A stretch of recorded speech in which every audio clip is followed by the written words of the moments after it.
Research Unit of Rivalry, Observatory of Foreign Relations. Let me begin by welcoming and thanking our distinguished guest speaker from Japan, Professor Tosh Minohara, whom I will introduce in a moment.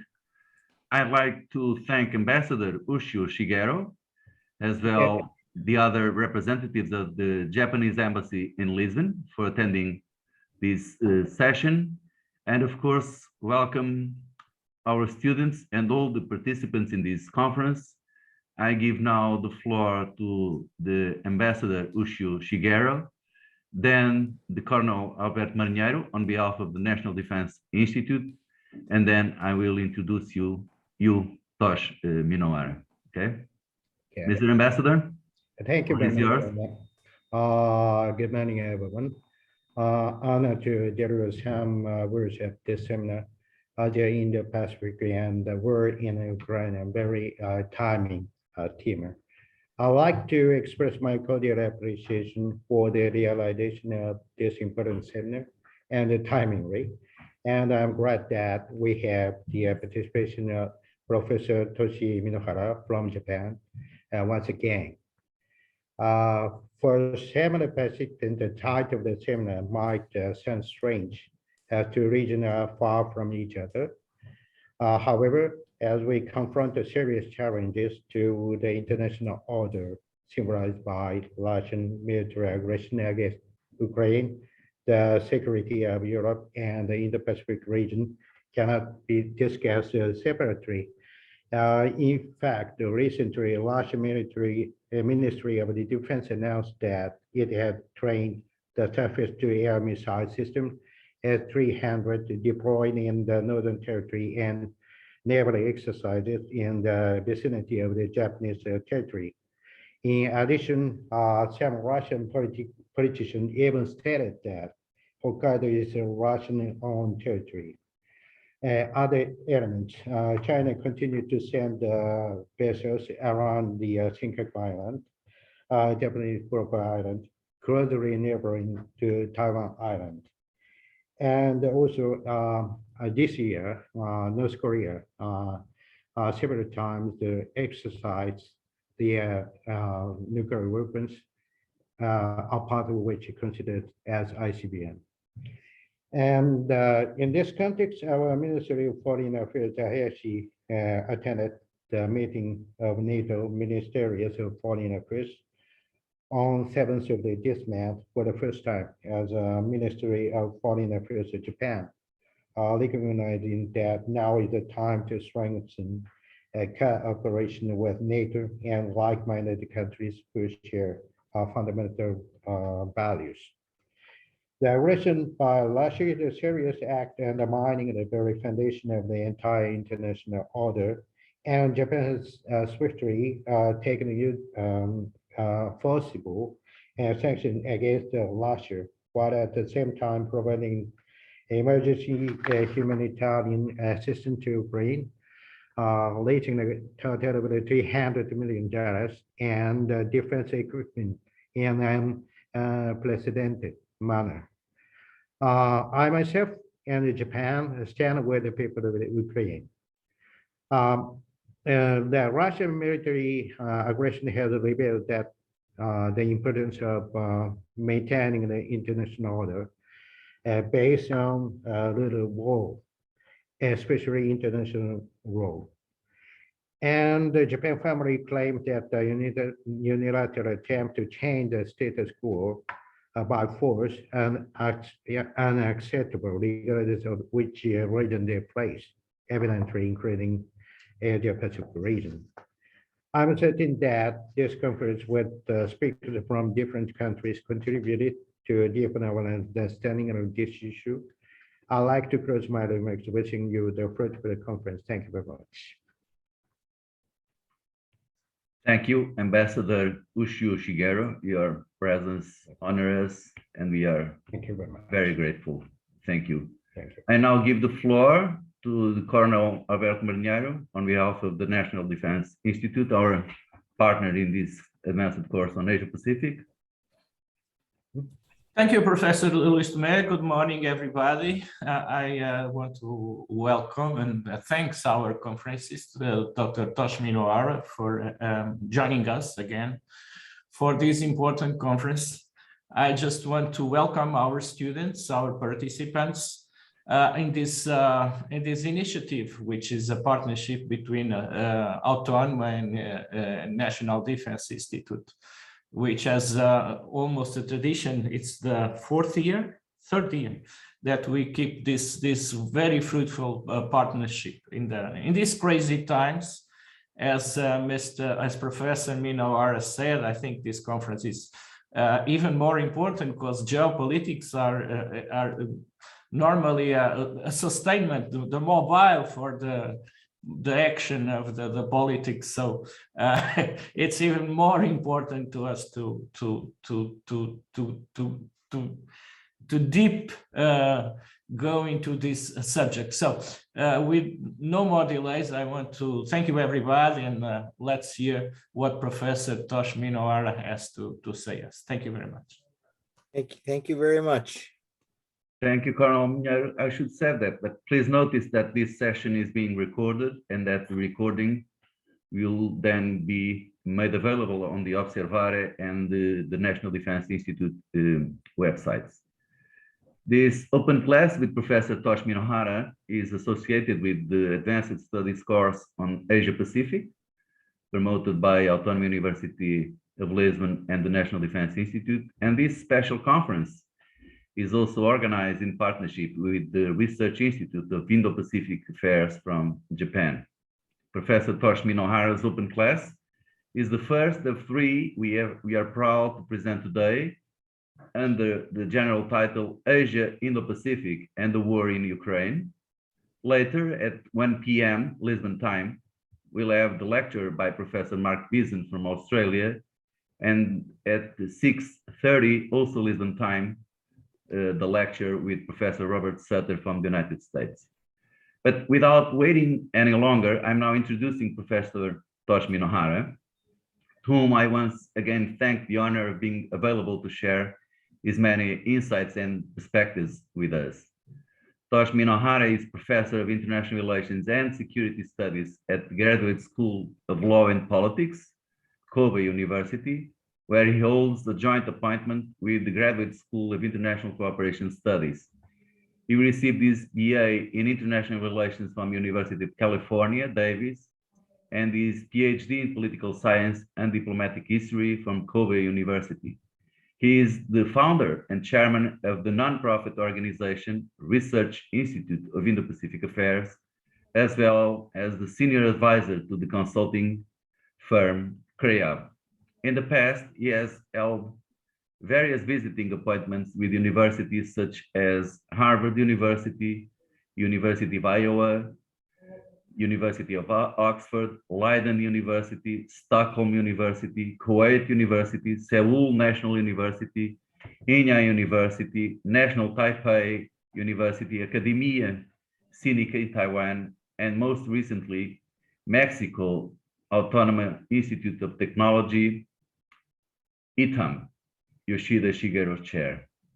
His core academic interests deal with diplomatic, political, and security dimensions of the US-Japan relationship. He has published many monographs, edited volumes, and articles. Professor Minohara is the recipient of both the Shimizu Hiroshi Prize and the Japan Research Award. Dear Tosh, thanks again. We look forward to your lecture titled Catalyst for Change, the War in Ukraine and Japan's Stubborn Security Identity. So please, the stage is yours. Thank you. Thank you very much, Dr. Tomé, for the kind introduction. It is always a pleasure to be able to speak to this really well-informed audience. And I realize that you have 3 lectures, which I think is a lot. So I think my purpose will be not to drain any unnecessary energy from you, and hopefully you can focus on the other 2 fine lectures that will come after mine. Let me open up my PowerPoint slides, and I just want to. So, are you guys all seeing this? Okay, so, and just want to let you know that I represent myself only, none of my institutions. I don't speak for any of them. So these are my personal professional opinions. And I had the wonderful opportunity to speak to speak at this lecture series last year. And I think what I said last year pretty much has we've seen come true. We were all focused on Corona, the pandemic, and yet international relations moved in a very, very drastic manner. And it has definitely impacted not only Europe, but the world. And I think the big question that lingers on the back of our mind is this a local regional war, or is this something this will escalate into a more larger global conflict? And right now, perhaps the odds are low that it will develop into a larger conflict, but yet we cannot rule out the possibility. I mean, the possibility itself is not zero. But today, even though I have the war in Ukraine in part of the title, I think we are inundated with stuff about Ukraine. If we watch the news either on the internet or on TV, it's filled with news in Ukraine. So, but again, I think, focusing on the pandemic was a mistake because international relations has never really stopped. I think the same thing goes with the war in Ukraine. If we focus too much on what's going on in Ukraine, we don't see the bigger picture of how things are moving. And particularly, I think China is still in the picture. Even though they're not as prominent in the news, they're still there. And therefore, and there's one more other, I would say, factor that we should not keep our eyes off of. And that is, of course, what is happening in the United States domestically. And I'm going to posit my thesis of what may happen to global affairs, which currently is centered around the United States. So the question rephrased would be, what is the future of Pax Americana?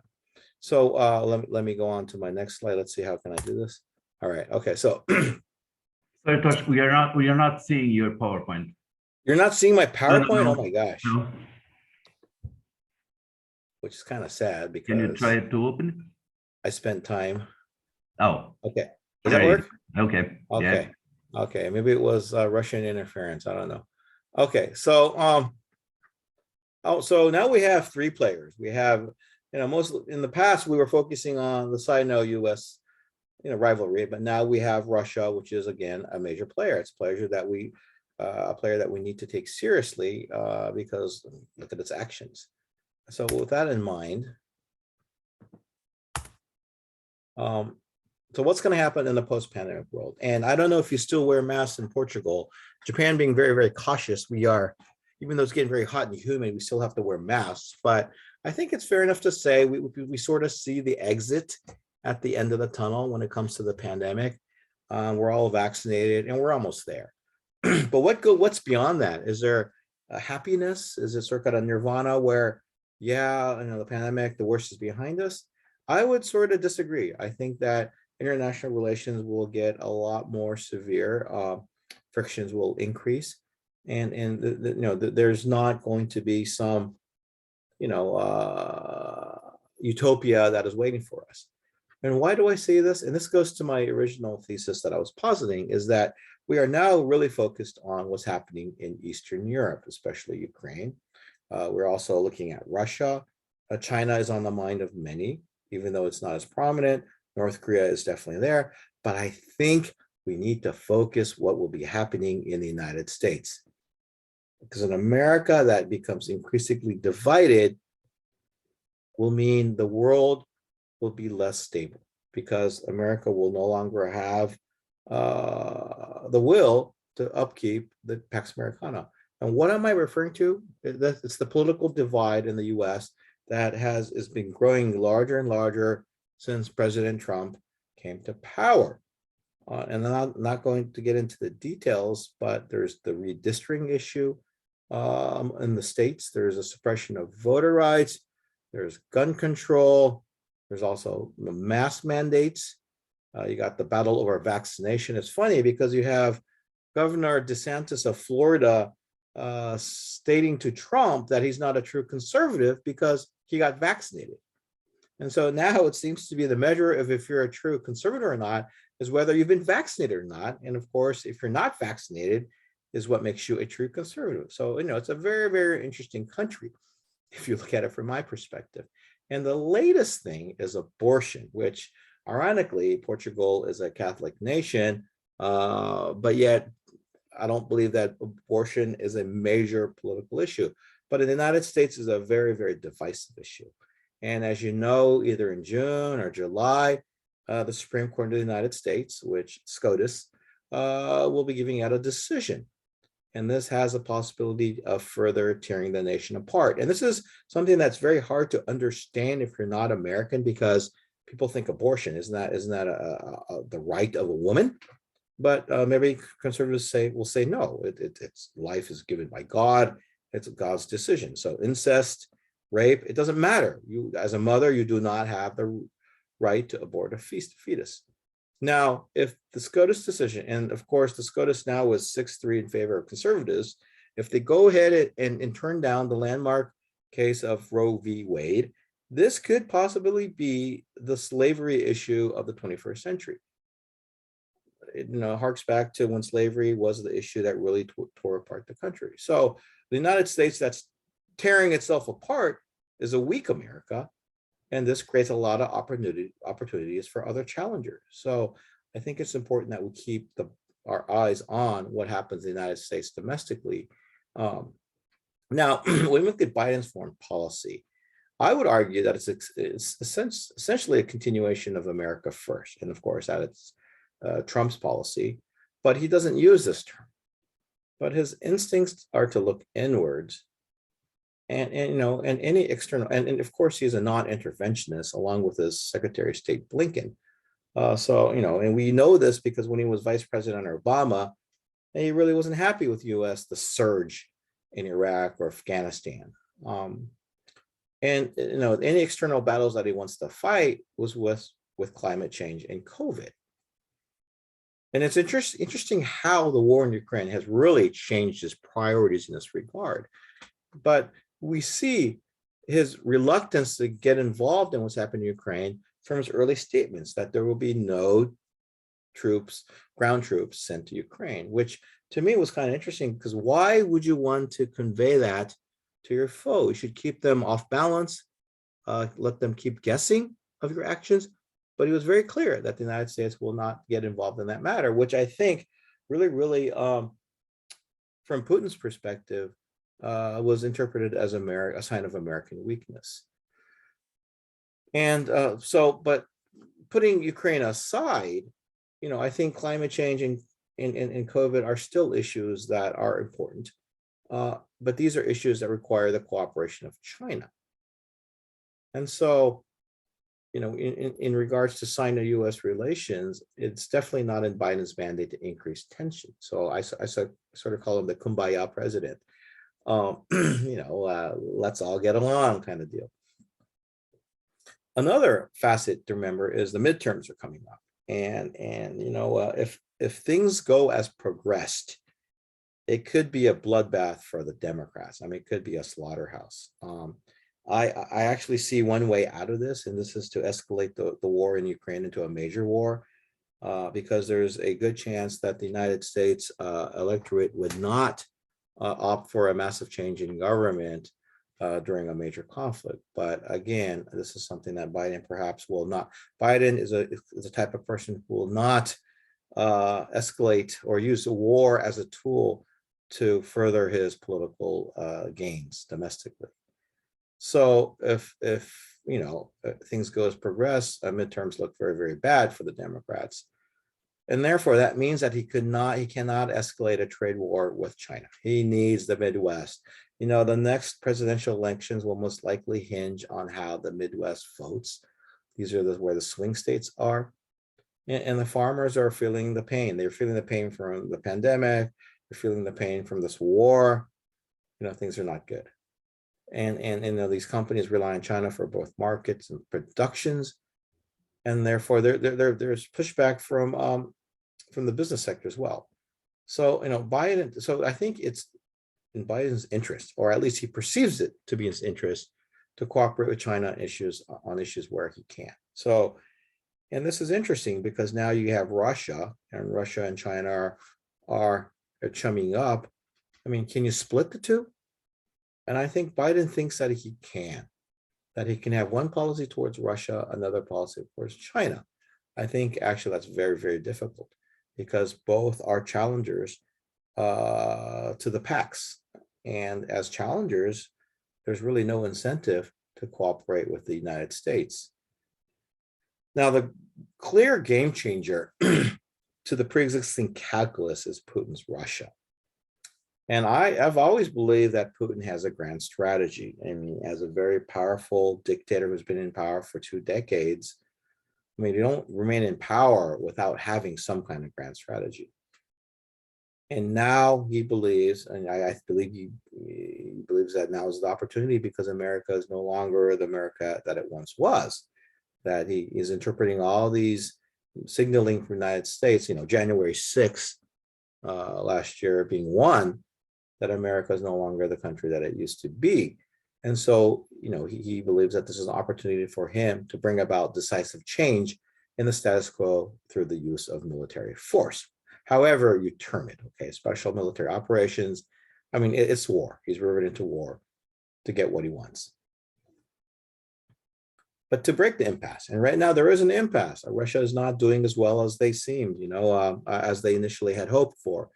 There was an attempt at a blitzkrieg, but the results were nothing like what Germany did in World War II. So how do you break this impasse? How do you turn the tables and make things more advantageous to your country? Well, I think one way to do it is to have China open up a new front to relieve pressure on the Eastern Front.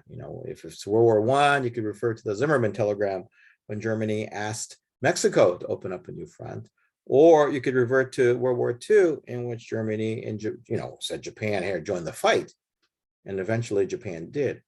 And if this were to happen, right now China is not in a position to do so because Russia's not doing so well. But if Russia regains the momentum, then perhaps China may see this as an option to pursue. So in sum, there's much more to fear than COVID. And like I said in the very beginning, the world after the pandemic would be a lot more hostile place for us to live in. So that is a very pessimistic and bleak picture that I'm painting. So what is the turbulence in the horizon? Then let's look at this from the United States perspective. I believe the United States has traditionally been very slow to react to global strategic threats. For example, Britain was much quicker in realizing that both the German and Soviet threats. This is during, you could actually go back to World War I, World War II, the Cold War. United States does not join World War I until 1917, doesn't join World War II until 1941. So it's not at the starting blocks. When a gun goes off, the United States is not there. It's sort of coaxed into war. But America may be a slow starter, but once it realizes what's at stake, and right now what's at stake is it's not just about the future of Ukraine, it's the future of the rules-based orders, it's the international liberal order. There's lots at stake. And so when the United States president realizes that, I believe that he will turn the country around to prepare for this new challenge. Now, the big question is, will Biden be this leader?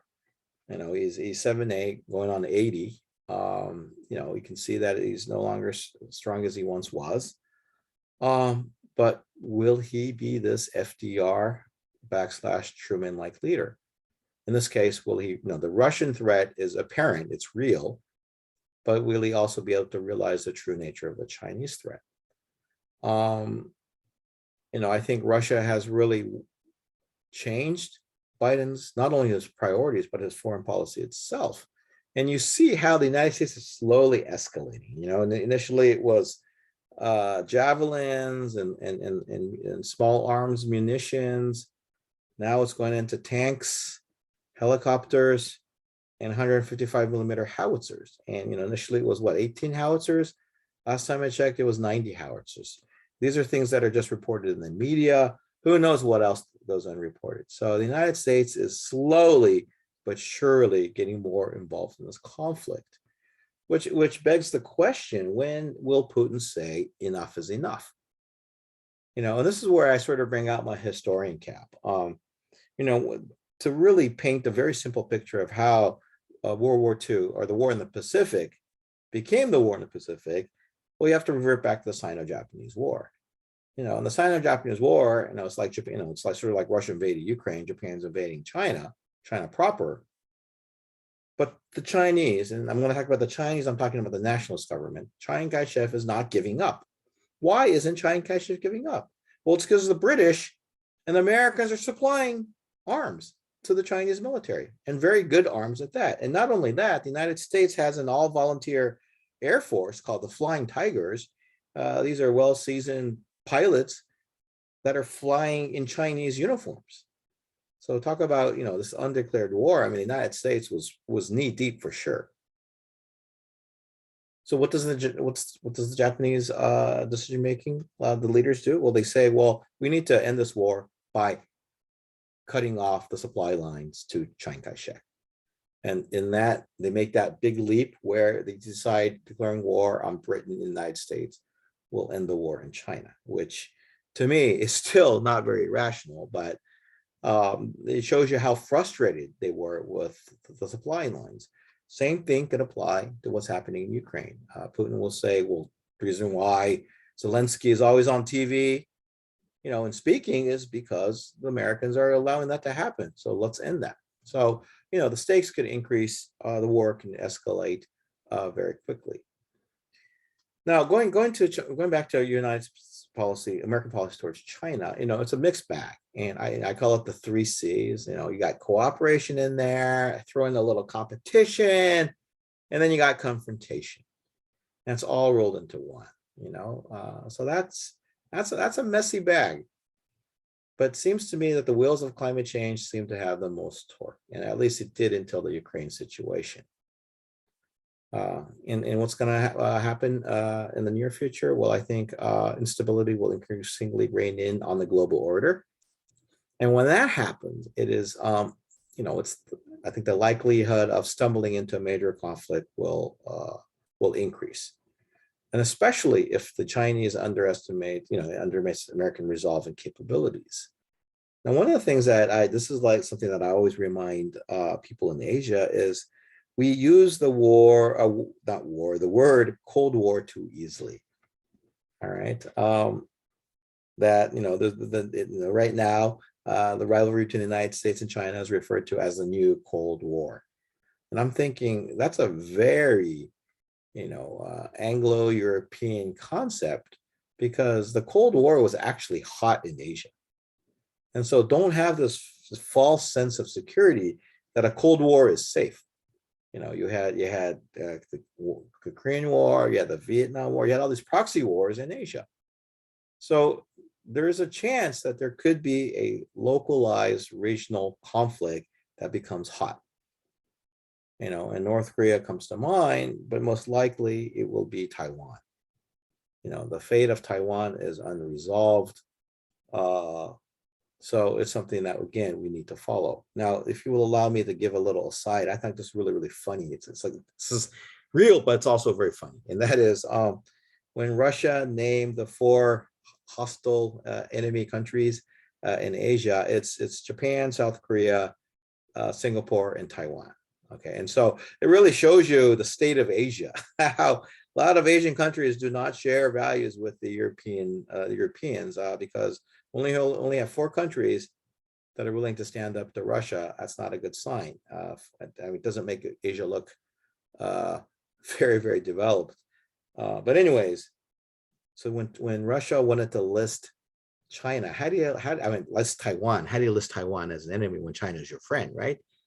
You can't write Taiwan because it's one China policy, and you can't write China because China's your friend. And so the Russian Foreign Office must have really scratched their heads. And so what they came up is China, Taiwan in parentheses, and I thought that was really, really funny. So chuckled if you wish. That was really. But anyways, but either way, no matter what will transpire, the United States will need to depend on its allies to persevere. And I think and that's not something that's very debatable. But I also believe the United States and its allies will ultimately prevail no matter what the challenges are.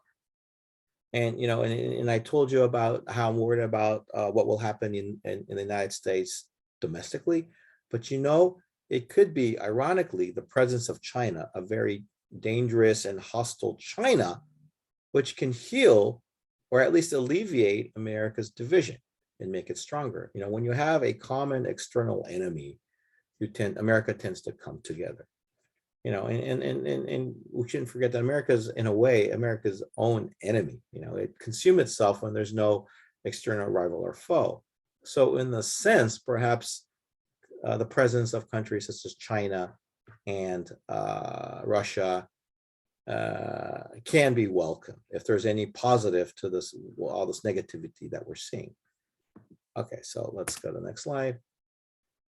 All right, and so it's always important that we look at Chinese sources of Chinese conduct. And if you're an expert on Russia, you would of course look at sources of Russian conduct, but we all know that George Kennan did that before at the early part of the Cold War. But it's interesting how we really focused on Soviet Union during the Cold War, but with China, I don't think the level or our understanding is at the same level. It's not at the zenith where our Russian studies, our knowledge of Russian studies was at. So this is me, and I'm not a China expert, but this is how I perceive things. I think that we need to understand that China has a very strong sense of victimization by the West. Now, Russia also has a strong sense of victimization, that it suffered horrendous casualties in World War II and wasn't really thanked by the world afterwards. China's a little bit different because it goes back further. It goes back to the Opium Wars. And so China has a very strong sense of insecurity, even though it used to be known as a Middle Kingdom. It used to be the center of this known civilization. And so, as an immensely proud country with a long history, I think it naturally wants to return to the center stage of global politics. And after more than a quarter century of rapid growth, and this was indeed amazing growth, China now sees itself as having attained great power status. And and this has been used. Chinese leaders have used many terms, but the rise of the Han people is one way to describe this.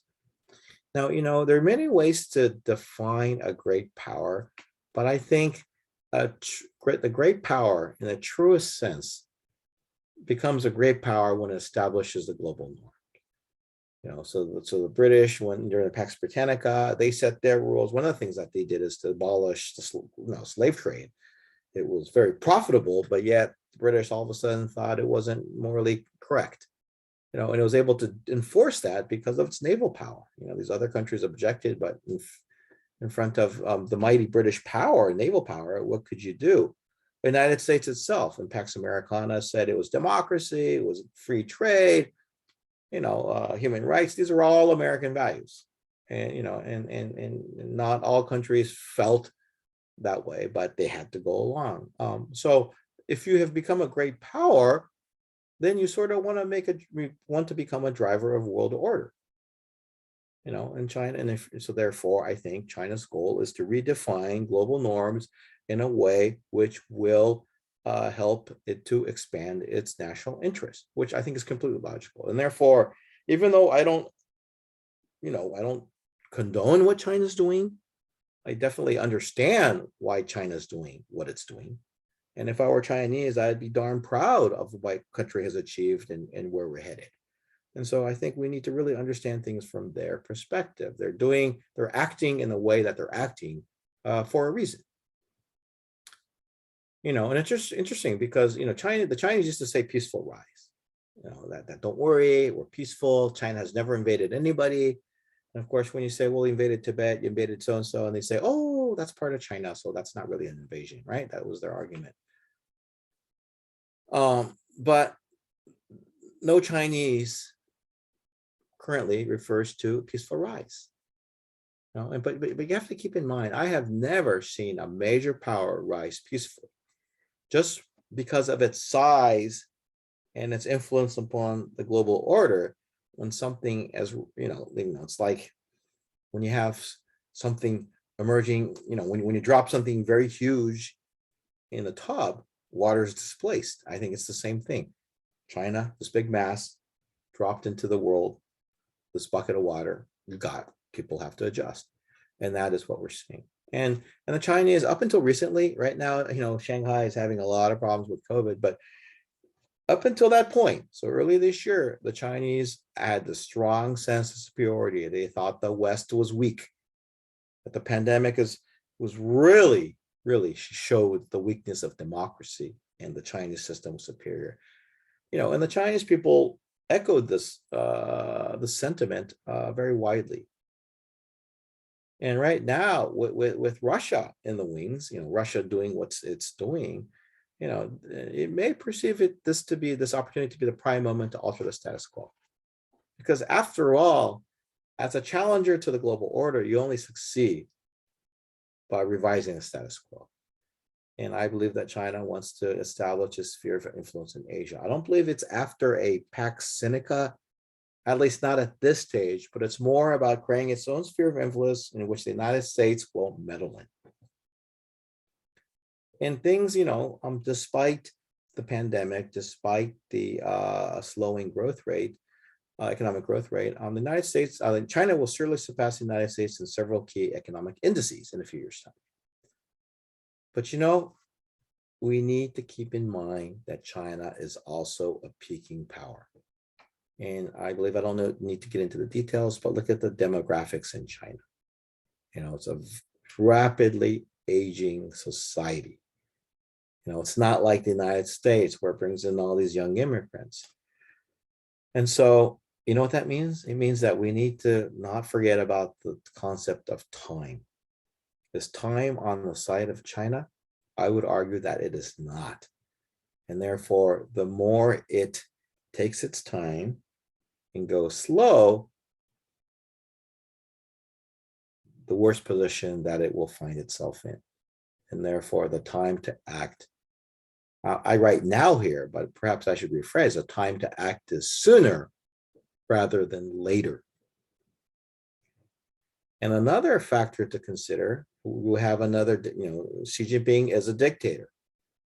And he will definitely, get his third term.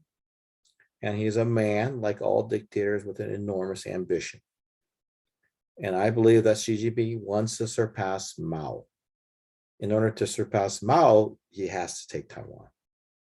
But another thing is that this guy is a human being, right? So he's mortal. And he's, I believe, 69, close to 70. So we could argue that this is probably his final decade being at the helm of Chinese power. So on a personal level, time is not on his side. So I think these two factors alone, you can argue that China wants to challenge the status quo sooner rather than later. Okay. And this JP is junior partner. And of course, the Russians, that's the last thing Russia wants to be seen as, China's junior partner. But I mean, when you look at the economic prowess of China, I mean, I think it's nothing but. So, our planet's surface is never static. They have plate tectonics. I think the same things for international relations. The center always shifts. You'll have polar reversals when you look at global geology. We have, from an international relations perspective, we have hegemonic shifts. In Portugal, of course, part of that once mighty Pax, I call it the Pax Namba with the Spanish. That's long gone. Pax Britannica has faded, and I think Brexit sort of has escalated the exit of British influence. And I think Pax Americana is being increasingly challenged. And I think it's really hard to argue that the United States is no longer the United States of the 1950s. America does not have, 60%, 70% of global GDP. It's nowhere near that. And therefore, we are now living in an increasingly unstable period in global history where China and Russia as its cohort, which has emerged as the preeminent challengers to the United States-led post-war liberal international order, or the rules-based order. And I think global lines are gradually being drawn based on values and ideology. I think Russia's actions sort of exacerbated that or accelerated that. Because now, like, for example, countries like India and Brazil, I mean, these are large democracies. They're considered to be, next powerhouses. But when it comes to values and ideology, I think there's question marks abound, because it seems like they really don't see how we see things happening in Europe. They do not condemn what Russia is doing and whatnot. So as things progress, I think there will be lines that will become increasingly more clear.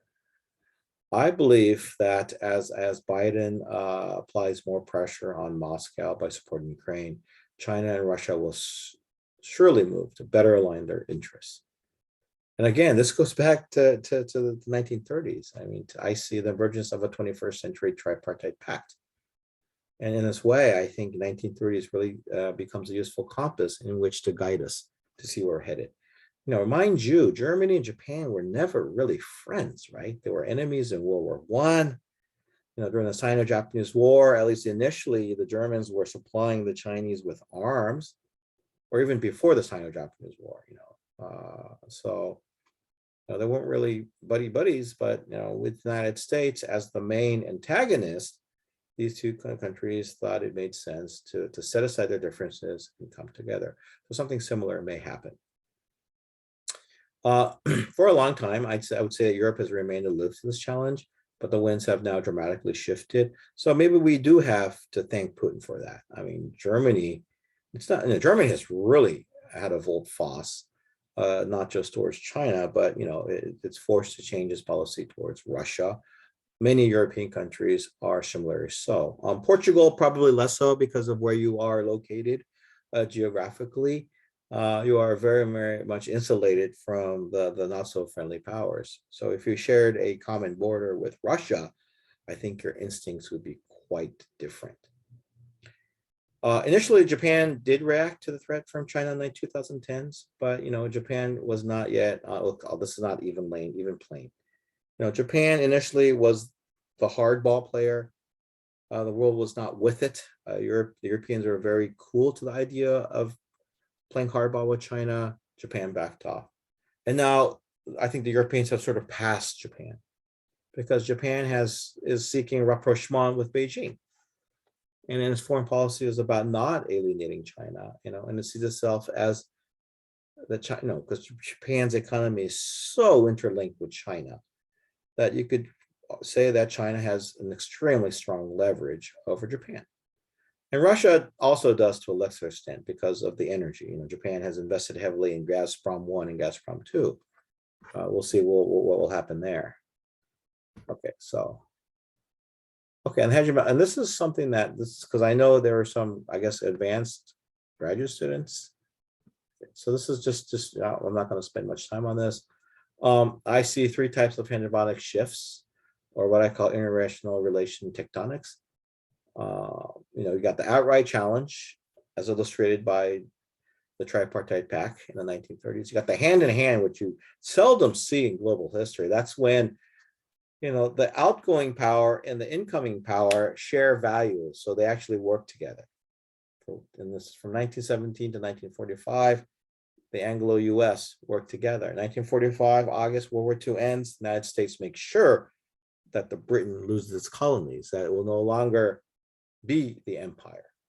And then you got the third party arises when you have power A, the established power, is being challenged by power B, the challenger. A and B go at it, but they weaken each other to the extent that that you got a third party, party C, that takes over. And that is what we saw in the Peloponnesian Wars.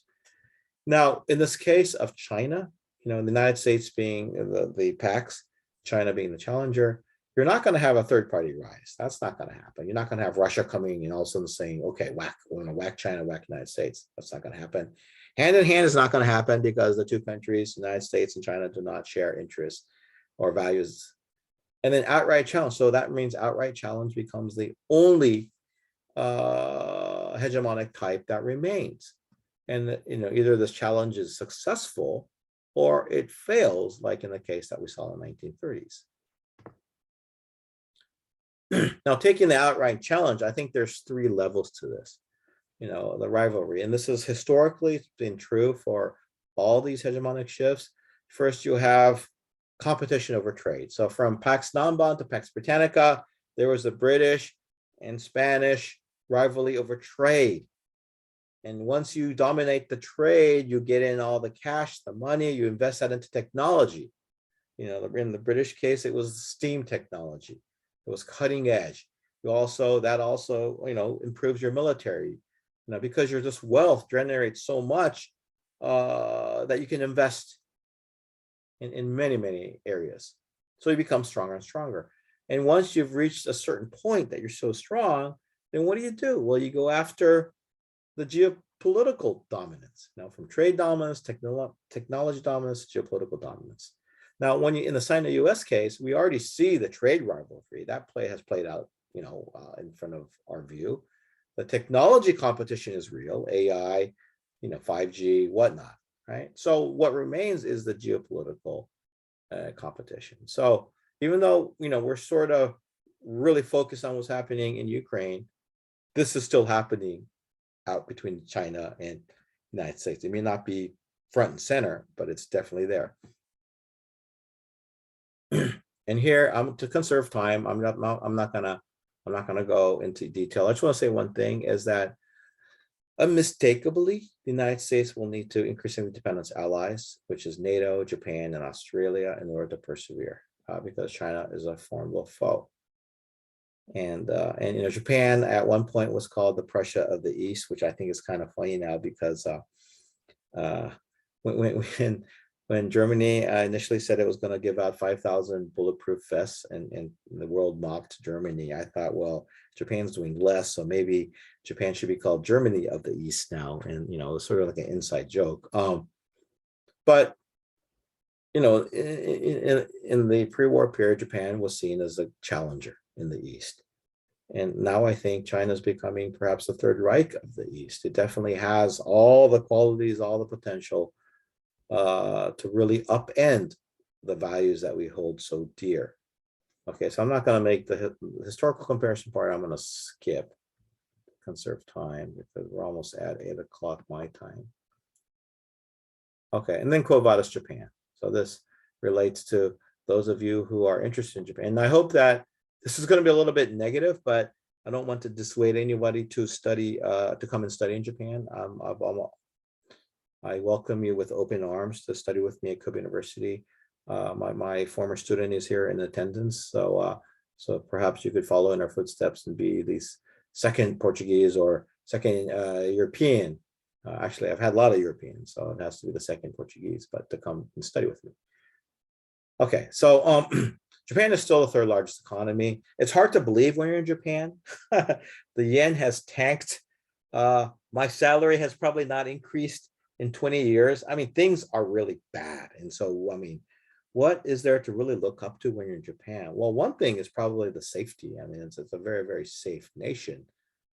But, other than that, I don't know. The future looks very, very bleak. Population is both aging and shrinking at a rapid rate. So when I told you time is not on the side of China, that also applies to Japan. Now, Japan has lost 1.8 million in a mere 5 years. That is just incredible. The economy has been hit hard by the pandemic, and it's because the Japanese government did not pursue a zero tolerance policy, but it was quite close to it. It shut off Japan. It was like the second Sakoku, a period of seclusion. And just no foreign people were to come into Japan. I mean, South Korea didn't close its doors to students. Japan did. So this will definitely be a tremendous blow to the economy. And I have this inkling that Japan is thinking that that China is its best source of finding its way out of this economic malaise, bring in the tourists, bring in the investments, which is kind of scary, because Japan is already utterly reliant on China for both its economic recovery as well as economic viability.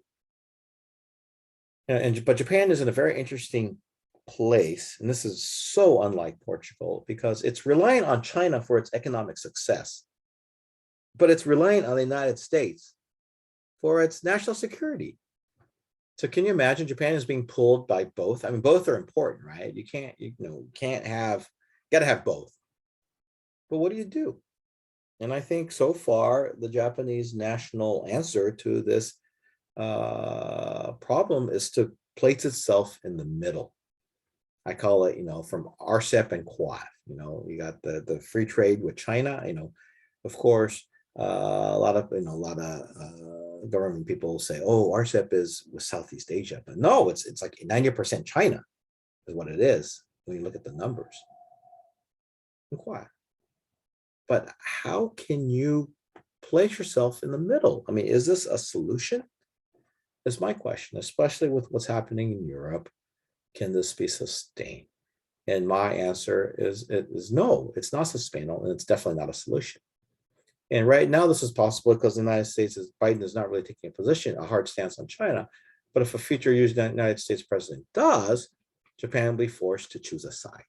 And we already see this with Gazprom. And this is a story that we see over and over again in Japanese history, from the Yom Kippur War to the Iranian hostage crisis.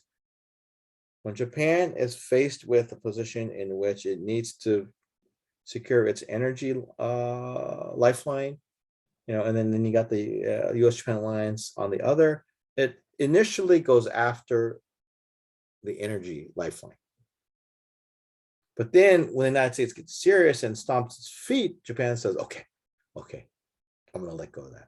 And we're going to see that with Gazprom. Once Germany and the Europeans decide no more Russian oil, no national gas, they sever those ties, and the United States starts to apply pressure, and then Japan will have to say goodbye to its investments in Gazprom.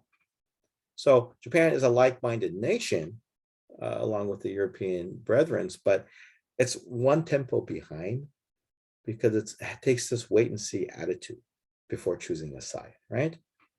But of course, a lot of pundits say that Japan is doing really well this time with Russia because it's actually much quicker than before. But I still think, it used to be one step behind, now it's one tempo behind. So that is an improvement. But still, it's kind of embarrassing when you learn on the news each time, now Japan has joined the sanction in so-and-so way. So this rounds up the G7. So rounding up the G7 is what Japan joining at the very end. And that's kind of, to me, a little bit something that can be improved upon. Now, Japan, unlike Portugal, and Portugal is very fortunate in that you belong to both EU and NATO, Japan does not. What can Japan do? I think it needs to bolster links with other large democracies. But Japan's leaders have traditionally been loath to making bold and decisive moves.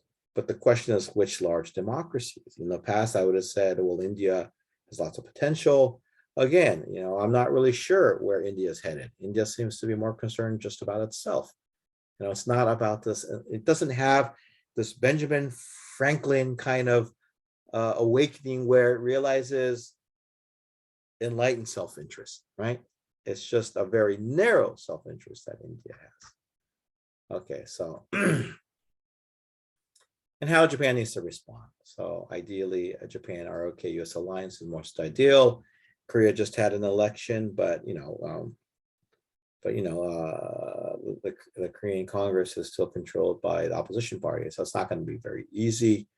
I think Japan should approach Australia and UK to perhaps form a JAUKUS, but these are difficult. These are difficult steps for Japan to take because of its security identity. And this goes back to my original question. I mean, the security identity of Japan being this pacifist power is really taking casualties now, I believe. It's really harming Japan. Another option Japan has is to link more with NATO. And this was, I think, had momentum until the Russia situation, because NATO had to have a purpose of being. And while Russia was a good boy, then it was like, okay, it had to be China. And if China is going to be the reason why you exists, the raison d'etat, then you wanted to reach out to Japan. Now NATO has its hands full. But in the future, I think Japan can link warm with NATO, and perhaps even a name change is in order. And I suggest Nuclear Arsenal Treaty Organization, because one very important aspect of NATO is that countries such as Germany can carry American nuclear weapons in times of war. This nuclear sharing. And this is not the same as possessing your own nuclear weapons. So I think this is an option that the Japanese need to pursue. But again, this is not very easy because of Japanese restrictions, especially the Constitution. Now, the reason why I believe that the Constitution needs to be revised is because this is the only way that the Japanese people will change its security identity. You know, Japan thinks itself as a security receiver, and America is the one that gives its security. But I think Japan, as the third largest economy in the world, should have the mentality of security provider. And I'm not saying that Japan should go out and send troops to the Middle East. It means that it needs to protect the democracies and countries that it shares values with in its vicinity, and neighboring countries, Korea, Taiwan, right? So, and it also needs to realize that it is a major power. Japan has this mentality that it's a middle power. A lot of Japanese like to think, oh, we're like Canada or we're like Australia. And I'm like, what? Look at the GDP, look at the population. How can you be a Canada? How can you be Australia? That is really irresponsible. And Japan needs to act especially more like a major power in the security domain. So again, constitutional revision is, I think, extremely, it's a necessity if Japan are to, sorry, I'm looking at the yellow line that appeared on my screen. But anyways, is to change. And, you know, interestingly enough, I've been asking my students, especially my freshmen, I have this freshman course, which was actually today, 200 students, and asked them if the war in Ukraine has really made them more attuned to national security issues. And I would say 90% of students raised their hands. So in the past, Japanese were not interested in national security issues because, you know, I guess the US-Japan alliance is too strong.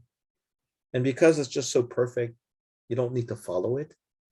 But what happened, you know, in Europe, I mean, it shocked many Japanese. They thought that in the 21st century, it was just so irrational to start a major war. That was in their mind. And they realized, no, that was incorrect. That assumption was incorrect. So now they have an interest in security issues. But, you know, it has to go beyond that. From the interest, you need to realize, can Japan really defend itself in time of need? You know, is Japan being a responsible power? And these questions will hopefully lead to the Japanese people making the choice necessary to revise Japan's security identity. But again, this is very, very stubborn. It hasn't changed in more than 60 years. And you know, it's Japan is still stuck in the past in that regards. So, but maybe the big awakening in the end, if Russia is not enough to wake Japan up, then maybe it will be China, you know.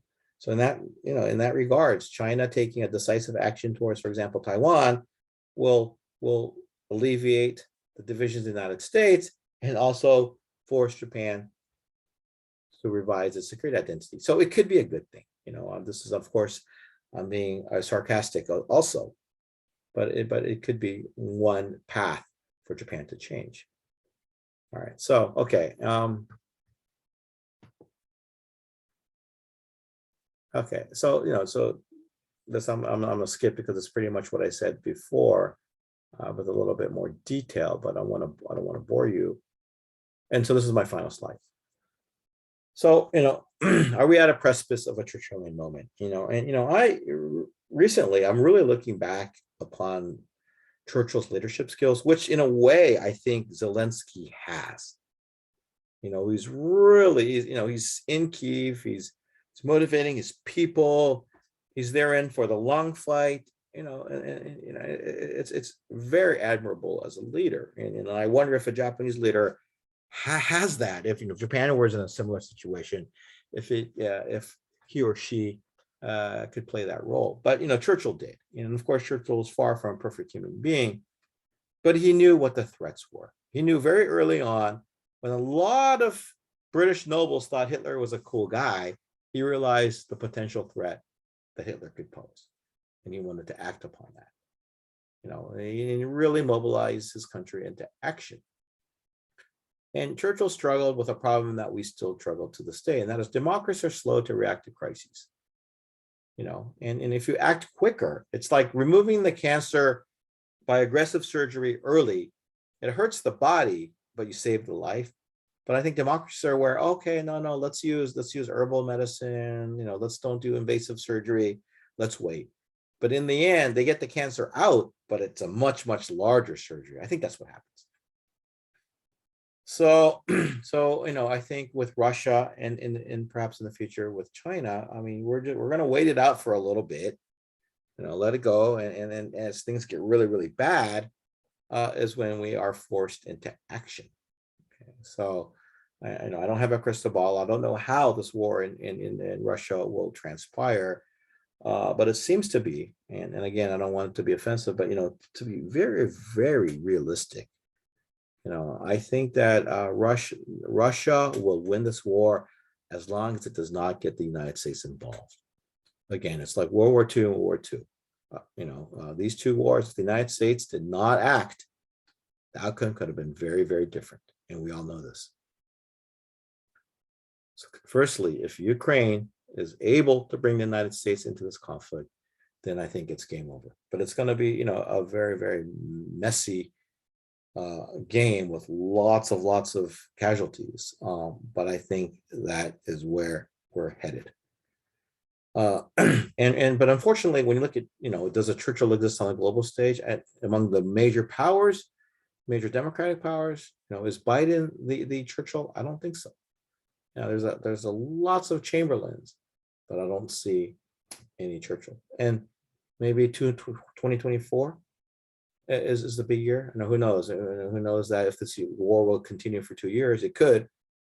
But I think 2024 is very pivotal. Are we going to see another Trump, or are we going to see a Trump wannabe, or is it true leadership, a Chamberlain-like leadership in the United States? This is critical because I believe the next showdown with China will take place before 2028. So from now until 2028 is the moment that China has to act, and I believe something will happen. Okay, so when with Hong Kong, we let Hong Kong wither and die. At the end of the day, it wasn't our problem. Who cares, right? I think is a general attitude that was taken by the world. But Taiwan will surely be different. I believe the United States, and others, you can debate about this, but I think the United States will come to the aid of Taiwan. Okay, so we will see. And of course, we should never take peace for granted. And you guys are Portuguese, this Latin phrase, si vis pacem para bellum, it's definitely true. Unfortunately, it rings on empty ears in Japan. I think Japan is one of the few countries in which peace is a given. Peace is like air. It's always there. It's ample. And you don't need to work or do anything for it, which is a bunch of baloney, right? So, and with that, and if you are interested, if you go ahead and copy and paste that final link that I have, I don't know how it was in Portugal or in Europe. There's this big debate in Japan. And in most experts, I would say 99.9% of experts all said that Russia will not start a war with Ukraine. And I said in January, so this English report, I think, was in late January, but I actually wrote the Japanese article in early January. And I said, no, it's going to happen. Everything that I see indicates that Putin is serious and he's going in. He's going in all the way, he's all in. And that's what happened. So if you're interested in how I came about in that conclusion, I looked at how the Russian diplomats acted and so from their approach. If you're interested, please go ahead and click that link. I have spoken much longer than I should have. I hope I didn't bore you guys. I know you guys have 2 more. So at this time, I'd be happy to take any questions that you may have. Again, thank you. I did not see you physically, but I all felt your presence. So thank you very much. Thank you, Professor Tosh Minohara, for this excellent and stimulating lecture. I please ask all the participants to give a Zoom applause using the reactions button on the Zoom bar below. And Tosh, please, could you post the link to your paper that you mentioned on the slide? Yeah, it's right there, isn't it? On the Zoom chat. Okay. Oh, you want me to copy it? Yeah, but if you please, but you can put the Yeah, let me the do that link right away. also in the Zoom chat, so we Yeah, can all. I will definitely do that. Hold Okay. on. Okay. We now open the Q&A period, and I please ask all participants to open your videos to see us face to face, making the scenario more appealing than just pictures and names. And to better organize ourselves, I please ask those who want to make a comment or question to do so using the little hand or the chat that are on the Zoom bar below, so that I can pass the word. I see already Yolanda Pinto. Okay, so I put the link on the chat box, so if you guys are interested. I see. Débora Simões também, professor. Okay. I see Yolanda Pinto have a question and Deborah Simões as well. Yolanda, please go ahead. So, good afternoon, everyone. I'm sorry, but I'm having a problem with my camera, so you are not able to see me. Thank you so much for your amazing presentation, Dr. Tosh Minohara. I have two questions to ask you. First, what will be the long-term consequences in Japan's approach when it comes to humanitarian crisis, since in the Ukrainian war was the first time that Japan decided to send a material that can be considered a type of an arm, which is the bulletproof vests. It's the first time Japan has done it. Yeah, usually Japan only sends food, medical aid, and similar things. The other question is, so hold on, I didn't get the first Yes. part. So what did you say? How I'm did the Japanese asking which consequences do you think there will be in the the Japanese consequences. policy regarding humanitarian crisis? Okay. Since in the Ukraine war is the first time that Japan decided to send I got the vests. second part. Okay, gotcha. Okay. The second question would be, if Japan were to join a kind of pact like the AUKUS, don't you think that Japan will become a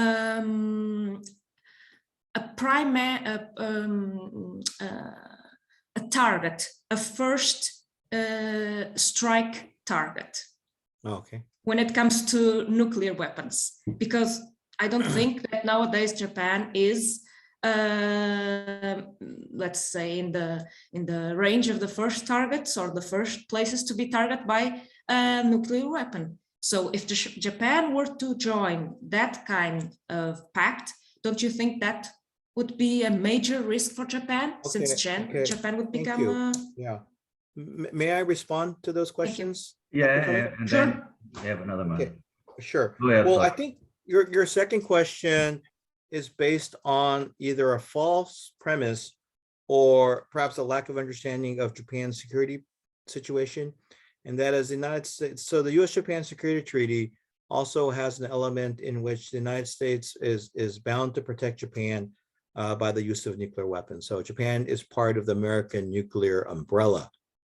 And that's why Japan does not produce or possess its own weapons. And so any attack on Japan with nuclear weapons would naturally lead to reprisals by the United States. And we know that this is no joke, because after the Cold War, when all the archives were opened relating to the defense of Japan and Germany, these were two countries when the United States were set on using nuclear weapons to defend, that it would defend Berlin and Tokyo if that meant starting a nuclear holocaust. So the Americans were very serious in their commitment. So, I think even if Japan doesn't join AUKUS, and it can't join very easily, like I told you in my talk, that Japan's security constitution makes it very difficult for Japan to enter into a military treaty of such kind. But even if Japan, did join, I don't think it would really change the calculus when it comes to nuclear conflict. If China wants to shoot missiles into Japan, it has to face the consequences. So that's the nuclear deterrence that hopefully will function. Now, your first question about the bulletproof vest, again, people made a big joke about how Germany's actions were very underwhelming. Japan was even below that. So, but again, Japan did what it could do, and I guess it was amazing that it sent out bulletproof vests. And I would not say these are offensive weapons by any means. Now, it's really, really funny, and this is a true story, and it sort of shows you the mentality in the Japanese mentality, at least a certain segment of Japanese mentality. The Japanese military sent out these weapons as unneeded equipment. Okay, unneeded. Even though they were really needed, that's the only way they could ship these things out, right? And after that, because these were needed in reality, it's the Japanese honnen tatemai, what you say and what it really is. Well, Japan, these were things that Japanese really needed. And so they asked the Ministry of Finance to buy new bulletproof vests for its own military. And the Japanese Ministry of Finance said, well, you guys said it was unneeded. Why do you need to repurchase something that's unneeded? It would not allow it. So the Japanese Ministry of Finance, which is Japan's pockets, said no. So again, you have this bureaucratic infighting over something I think is just so ridiculous. Now, my proposal, and which I've been saying to a lot of people in Japan, is that the Japanese munitions industry is sinking fast because the Japanese military only buys so-and-so amount of munitions, and it's not very much because Japan is not fighting any wars. And so companies that make these bullets and other, ammunition, they think that, oh, it's not profitable anymore, so why make it? So they're shutting down their factories, which makes it increasingly more difficult for Japan to purchase what it needs. So I think the solution is Japan orders a whole bunch of munitions and says ostensibly it's for export to the United States because Japan is allowed to export military equipment to the United States. And once it goes to the United States, this allows Japanese, companies and factories to survive. Who knows what happens to it, okay? So again, the United States says, oh, thank you, Japan. And if it sends us to Ukraine, well, geez, Japan didn't know that. So I think there are a lot of clever ways for Japan to support it, but it just does not have the political will to do so. I mean, you don't have to have a great imagination to work around all these, these barriers, right? But Japan, I believe, has to a lot more. It's kind of, again, Japan needs to realize that it is a tremendous presence. It just doesn't act like it. But your questions are again, it made me sense of relief that at least somebody was listening to what I had to say. So again, thank you for those two excellent questions. And are there any other questions? Yes, there is. Deborah, please. Oh no, this is going to be a tough one. Hello, good morning. Hello. Thank you for your presentation. I would like to ask, you have a very pessimistic view on the future, but I would like to ask, what do you think the future of multilateralism in the Indo-Pacific is? Because AUKUS went through a rough patch in the past few months. Yes. We also saw ASEAN's inability to respond to Myanmar's crisis. We see that India was not capable of taking a strong stance in this conflict. Are you hopeful about multilateralism in Asia or in the Indo-Pacific more specifically? Yeah, I always have hope for multilateralism, and it's worked fairly well in the area of trade. The problem is when you have the enter the realm of security, where you have the traditional hub and spoke, with the United States being the hub. But I see Japan's approach to Australia will be further strengthened. And so this US-Japan alliance will expand naturally to include Australia. To that extension, it will be New Zealand too, of course. So I'm talking about the Five Eyes. And then the UK will also get involved. to a lesser extent, South Korea. But South Korea is key. I'd like to reiterate that this bickering among the Koreans and the Japanese only benefits China. These are two democracies with pretty formidable military presence. They can really help each other out. This is where lots of synergies are created, yet these two countries can't seem to work their differences out. So, and Australia is wonderful. It's committed to upholding values and whatnot. But Australia is way out there. It's way out there when you look at the map. The thing that I think Europeans tend to forget, and when we look at World War II, this is a good reminder of this, that the scale, the vastness of the territory in which these battles were fought were completely different. EU dropped in the Pacific, European continent is pretty small. So when we talk from Hokkaido all the way to Australia, that's a lot of Europe, right? So the scales, we need to consider that these scales are different. So in the end, Australia, I would say, is too far and too small. And of course, we want Australia in our corner. So it boils down to United States and Japan and South Korea. And then if possible, Taiwan. I am for clandestine military relationships between Japan, intelligence sharing, whatnot, between Japan and Taiwan. This is critical. So that kind of multilateralism should happen. And I'm very advocating this because right now, as we speak, the Japanese and the Taiwanese do not have a military hotline. And over the airspace of Miyakojima, when the ADIS of the three countries intersect, the Japanese radar operator cannot communicate with the Taiwanese fighter pilot. And he or she needs to go to Tokyo. Tokyo needs to go to Taipei. Taipei then contacts the Taiwanese Air Force. That's nonsense. If we're on the same side, same team, they should be able to communicate directly. So these are steps that need to be taken slowly, not to upset China, but they need to be done. And they don't need to be publicly announced, but there's lots of room for multilateralism in that regard. So I'm really,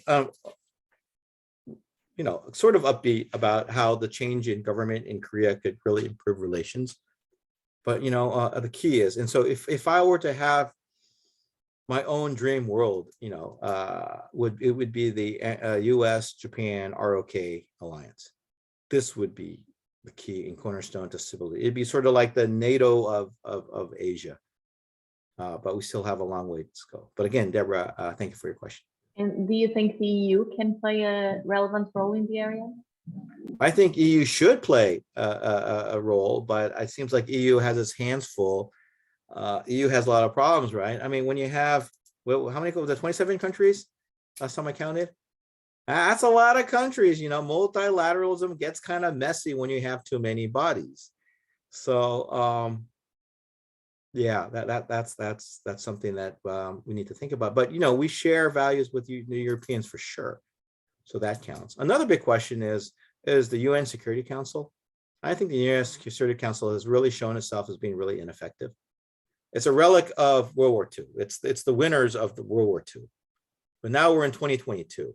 So that has to change. But do you think the UN Security Council will change itself? No way.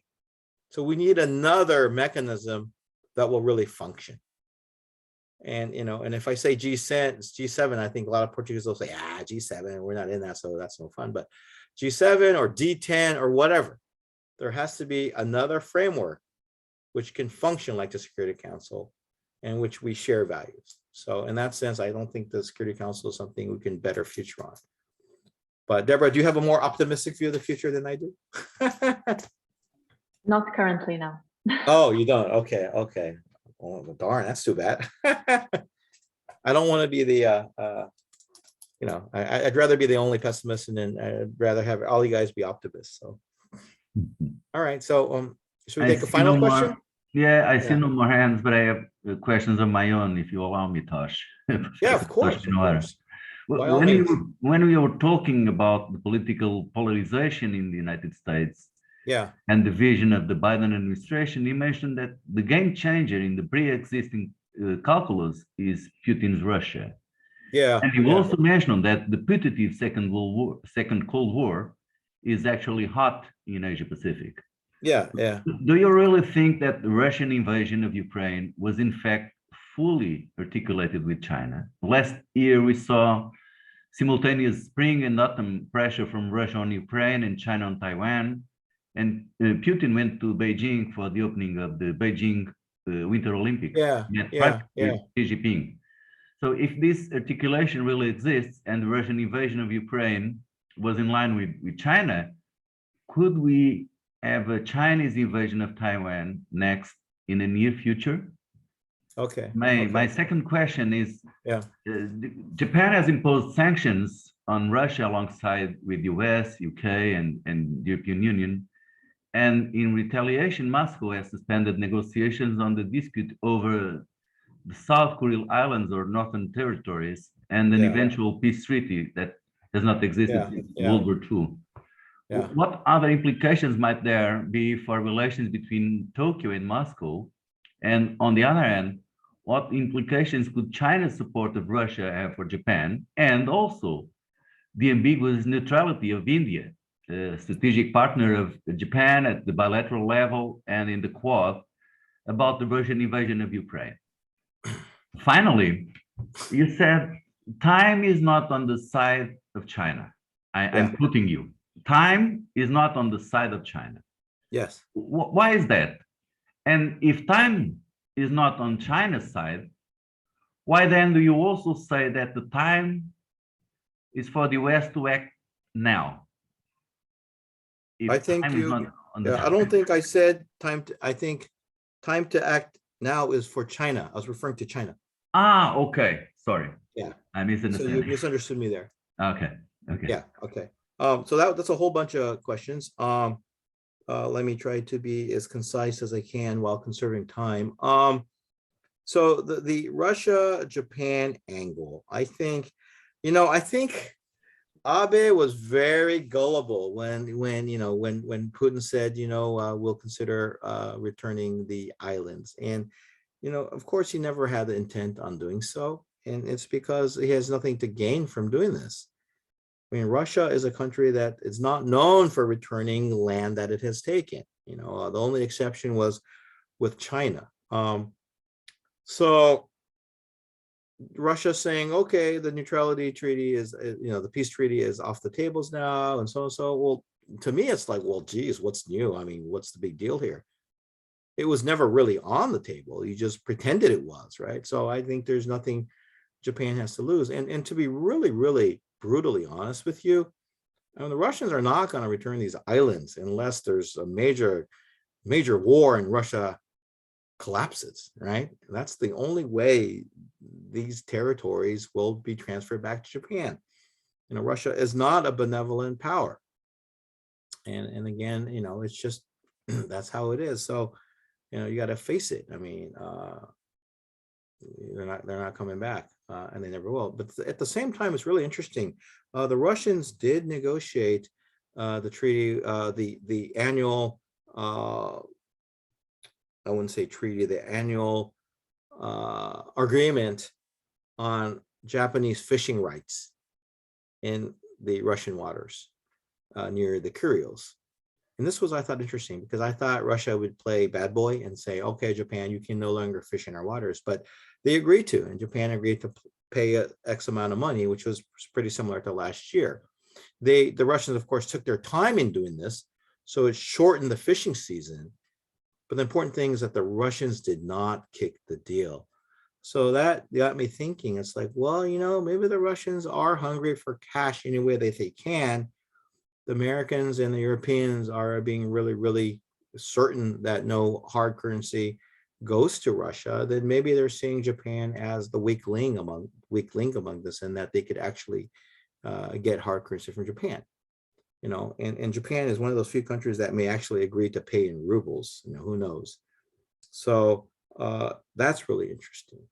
Now, going to your question about the Russia and China link, there's been lots of arguments saying that Putin went to China and told Xi Jinping that he's not going to attack in the Olympics and whatnot. I think that's all not true, because the last thing that Putin wants to be seen as is seeking permission for Xi Jinping to attack, or if not that extent, being seen as China's junior partner or lackey, and I don't think Putin would bode well with that, and therefore I think he went to China and just said, and he probably didn't give the details as what he was going to do. And when you look at the initial war plans, it seems like he was going to attack several days before the closing ceremony. So it was during the Olympics, and it was just postponed because Americans would leak intelligence about Russian actions, and he had no choice. So yeah, I don't think there's any coordination between these two countries, which is again very similar to Germany and Japan in the 1930s, that there was very, very minimal coordination, and the coordination only became very close once these two countries were parties to the conflict itself. But going back to Taiwan, yeah, so if China does indeed go into Taiwan, it could be very much independent of Russian actions in Ukraine. And it could be just seizing the opportunity or whatnot. But once that happens, there will definitely be a link between the two countries, and Europe, the EU, and Japan, and other countries on our side will need to coordinate to counteract this. So, and we'll see. Xi Jinping is watching very carefully how the Russians are fighting this war, and they're probably learning a lot. I think, and at least I know, and probably Portuguese officers too. My Japanese officer friends, they're amazed at the evolution of war, the usage of drones and other anti-tank weaponry. I mean, it's really evolved. So we're very much in a quite new fight, it seems like. But yeah, the Russia-China angle is something that we need to definitely follow. All right, so, but at least Tome, thank you always for the tough questions. the head scratchers. Unfortunately, time is running, and yes, before we finish, on behalf of the Autonomous University of Lisbon and the National Defense Institute, and all the students and the participants, I'd like to thank again the excellent lecture by Professor Tosh Minohara, which contributed a lot to our knowledge and our critical reflections on international current affairs. Allow me again to thank the participation of the Japanese ambassador to Portugal, Ambassador Ushio Shigeru, whose presence honors us and for which we are very grateful. I remind all of you that we will still have 2 more open classes today on Asia-Pacific and the war in Ukraine on this same Zoom link. Already after that, in about 28 minutes, we'll have the open class with Professor Mark Bison from Australia. You can stay tuned in this Zoom session or disconnect and connect again in a bit. And finally, I please ask all participants to give a Zoom applause again to Professor Tosh Minohara using the reactions button in the Zoom bar below. Dear Tosh, thank you so much. Thank you. Please ask the next speaker what he thinks about the Japan-Australia relationship. That'd be kind of a good question. Thank you. Thank you. Thank you so much. Okay. Bye-bye. Have a nice day. Yeah. Thank you, Professor. Thank you. Okay. Deborah, 頑張ってね. All right.